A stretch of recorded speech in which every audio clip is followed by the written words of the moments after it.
He said the most feared champion in history would have finished him in 2 rounds, and the world froze, waiting for an explosion.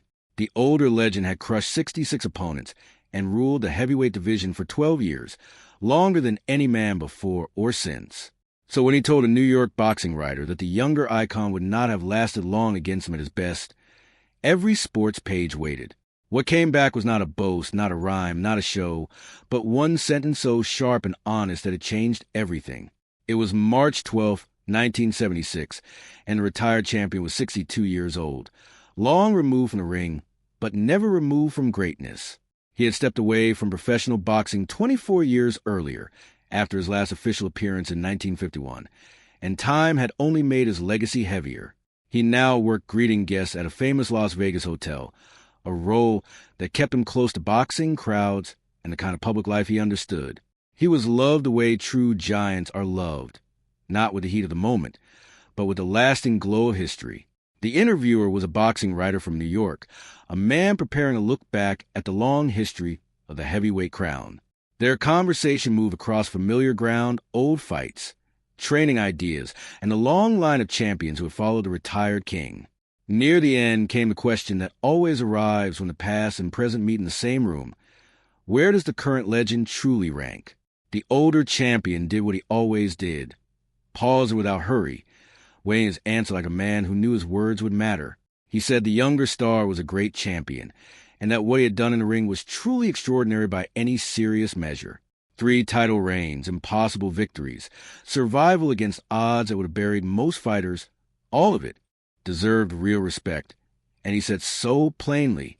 Then he paused and added that, in his prime against that man in his prime, he believed he would have stopped him in 2 rounds, maybe 3. There was no cruelty in it, no bitterness. Only the calm honesty of a master offering a technical judgment from deep experience. The writer printed the interview, and the final lines landed exactly where such comparisons always landed, at the sharp end of boxing memory. 2 days later, the younger champion read those words over breakfast at his training camp in the Pennsylvania hills while preparing for another major fight. He reached the last paragraph, stopped, read it again, and let the sentence settle the way only certain truths can settle over a room. Then he picked up a pen, wrote a single line on paper, and handed it to his publicist with instructions to send it back. The publicist called the writer and said there was an answer to the interview, and naturally the writer expected something loud, theatrical, and unforgettable. Instead, he heard one sentence, and after a brief silence, he asked for it to be read again, slowly, just to be sure. The line said the older man was the greatest heavyweight champion who had ever lived, and that he thanked God every day he never had to prove it. Just 22 words, yet they carried more weight than full columns of argument, and the writer knew at once he was holding something rare. He called his editor immediately and read the reply aloud, and again there was silence before a decision came down with unusual clarity. Print it tomorrow, place it at the front of the column, and leave it almost untouched, just the original challenge and that one clean answer. It appeared exactly that way on March 16th, stripped of decoration, and before noon it had been picked up by several national wire services. By night, it was being quoted on radio across the country, and by the next morning, newspapers in 11 cities had carried the exchange. Writers who had spent their lives around fighters and champions said the sentence grew larger each time they read it, not smaller. On a first reading, it sounded respectful. On the third, it sounded wise, and by the 5th, it seemed to reveal something deep about both men. The boxing press had waited for fireworks, for swagger, for some dazzling public counterattack, but what arrived was quieter and far more complete. It was not merely a response to a comparison. It was a reflection on greatness itself, and people could feel that immediately. The retired champion read the sentence the next morning in Las Vegas, where his staff had left a clipping on his desk for him. He read it once, then again, and according to the man who worked closely with him, he sat there with those words for about 4 minutes. That length of silence meant something, because he was known as a decisive man, someone who usually reacted quickly or not at all. After those 4 minutes, he picked up the phone and asked for an outgoing call to a number his staff did not at first recognize. The call was to the younger champion's trainer, and when the trainer answered, the older man spoke with the calm force of a man moved. He said, "Tell your man I said thank you, And when the trainer asked what for, the answer came in a few unforgettable words. "For knowing the difference," he said. And then there was another pause, the kind that tells you more than a shout ever could. The trainer understood at once what was meant, because the younger champion had been offered a chance to diminish a man and had refused. He had been handed an opening to win a comparison in public, to answer bold talk with bolder talk, and instead he chose honor.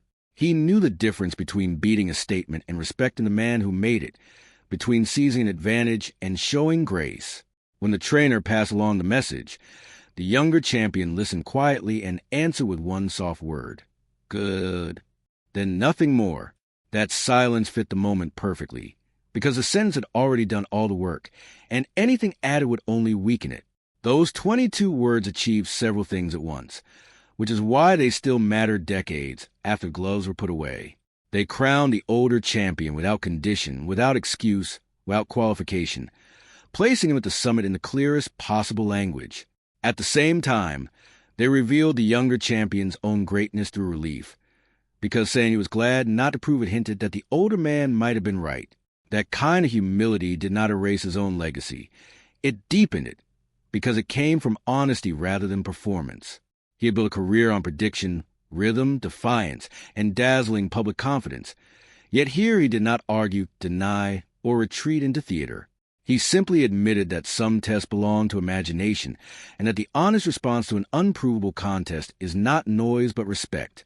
The older champion had said 2 rounds, and the younger one never tried to dismiss that possibility, which is what made the answer so powerful.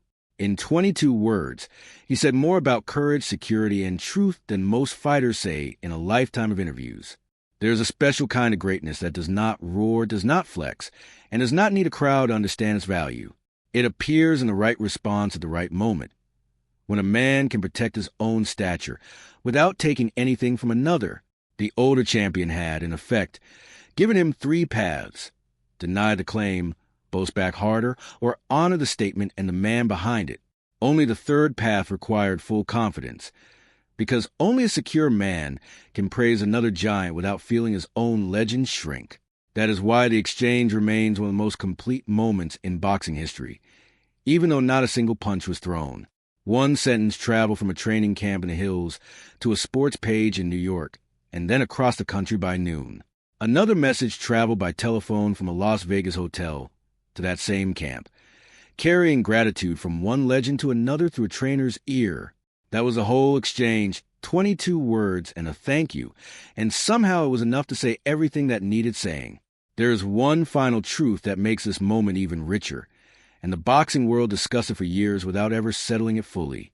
The older champion said 2 rounds, and the younger one never said he was wrong. He only said he was grateful never to find out. Those are not the same thing, and in that precise difference lives perhaps the most honest public statement he ever made about another fighter. If this story stayed with you, share it with someone who needs a reminder that honoring another person can be more powerful than defeating them.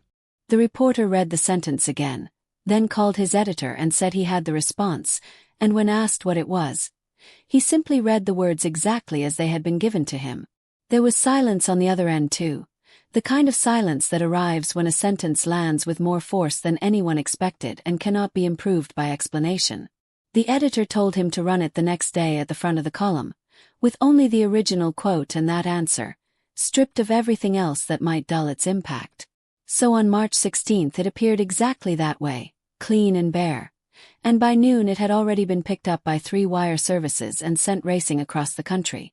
By evening the response was being read on radio stations, and by the following morning newspapers in 11 cities had carried the exchange into homes, cafes, gyms, and barbershops. The boxing press, which had been waiting for fireworks, bravado, and a public counterpunch, instead received 22 words of something quieter, deeper, and more complete. Several columnists later said the sentence expanded each time they returned to it, that it seemed to say one thing on first reading and something richer on the 3rd or 5th. That was because it was not merely an answer to a comparison between fighters, but a revelation of how greatness recognizes greatness when pride is offered a chance to speak first. The older champion read the clipping the next morning, March 17th, after his staff left it on his desk the way they always did with anything important enough to deserve his direct attention. He read the sentence once, then again, and according to the man who worked closely with him, he sat with those words for about 4 full minutes before saying anything at all. That length of silence mattered, because he was known as a decisive man, someone who usually read something and reacted immediately or chose not to react at all. 4 minutes in his presence meant the words had gone deeper than newsprint, reaching some private place where one champion could recognize exactly what another had just done. When those minutes passed, he picked up the phone and arranged an outgoing call to a number his publicist did not at first recognize, though he soon understood where it would lead. The call was placed not to the younger champion directly, but to the trainer, the man standing beside him in camp while the next fight moved closer on the calendar. When the trainer answered, the older champion spoke with plain sincerity and said, "Tell your man I said thank you," and then waited for the question that naturally followed. Asked what for, he answered with a phrase that would outlive the phone call itself: "For knowing the difference." The trainer later said he understood immediately what those words meant, because the younger champion had been given an opening to diminish a great man and had chosen the opposite. He had been handed a perfect chance to answer challenge with challenge, to seize the spotlight, win the headline, and satisfy every expectation that the sport had placed on his personality. Instead, he had honored the honesty in the original assessment and returned respect where most men would have returned pride, and that choice was what the older champion was thanking him for. There is a difference between winning a comparison and honoring a man, between taking a shot and giving grace, and in that moment both fighters understood it completely. The trainer called camp and passed along the message, saying that the older champion had phoned and had simply said thank you, and for a brief moment the younger man went quiet. Then he answered with one soft word, "Good," and that was all, because nothing more needed to be added after a sentence had already said everything worth saying.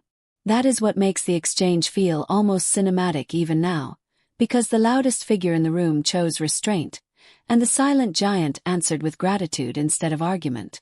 It was a scene built not on noise but on recognition, 2 champions meeting in spirit across distance, age, and myth through one honest sentence and one returned call. The 22 words accomplished several things at once, which is why they still feel larger than 1,000 louder responses that could have filled the newspapers that week. They placed the older champion at the top without qualification, not as one of the greatest, not as a respectful mention, but as the greatest heavyweight champion who ever lived. At the same time, they revealed the younger man's own stature through the relief of not having to test that claim, which quietly admitted the possibility that the older man might have been right. That was not false modesty and it was not performance, but something rarer, the honest relief of a man who had imagined that matchup seriously and did not laugh at the thought of losing it. The older champion had said 2 rounds, and the younger one did not dispute the number, did not deny it, and did not try to turn the comparison into a public contest he could control. He simply said he was grateful never to have been forced to find out, and in doing so he transformed a boxing argument into a meditation on uncertainty, respect, and truth. That mattered because this was a man who had built much of his career on prediction, on verbal certainty, on calling outcomes before the bell and then making the world watch him prove them.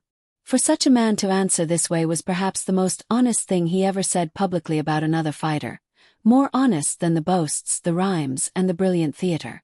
There is a kind of greatness that does not announce itself with trumpets and does not show up in a record book beside knockouts, titles, and famous nights under bright lights. It appears in the right response at the right moment, when a person is offered the easy path of ego and instead chooses the harder path of clarity, respect, and proportion. The older champion had, in effect, given the younger one 3 choices: dismiss the statement, counter with a boast, or honor the man making it without weakening himself at all. Only the third answer required total security, because only a truly confident man can acknowledge another person's greatness without feeling his own greatness shrink in the process. The younger champion understood that difference, and the sentence he sent to the reporter became the clearest public expression of that understanding his entire career ever produced. Those 22 words left a training camp, traveled to a sports page, crossed the country, and reached the desk of a retired king who had once ruled the division for 12 years and defended it 25 times. That king then picked up a phone and sent a message back through a trainer, thanking the younger man not for agreeing with him, but for understanding the moral weight of the moment. He was thanking him for knowing the difference between winning an argument and honoring a man, and that may be why the exchange still glows all these decades later. There is one more thing worth noting, because the boxing world kept discussing it for years without ever fully settling the mystery hidden inside those 22 measured words.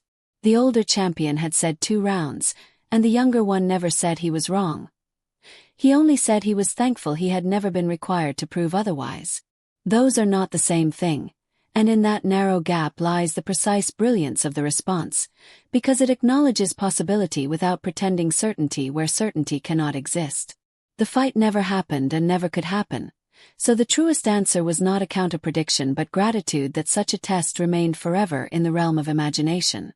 That is why this story endures, not as a fantasy matchup to be argued endlessly, but as one of the rare moments when 2 giants revealed their character more clearly than their records ever could. 1 sentence, 22 words, a clipping on a desk, a phone call across the country, and a quiet thank you from one champion to another for choosing honor over ego. It was the most complete exchange between 2 heavyweight legends in the history of boxing, and it required neither of them to throw a single punch to make it unforgettable. And even now, long after the arenas have emptied, it still reminds us that honoring greatness is sometimes more powerful than defeating it.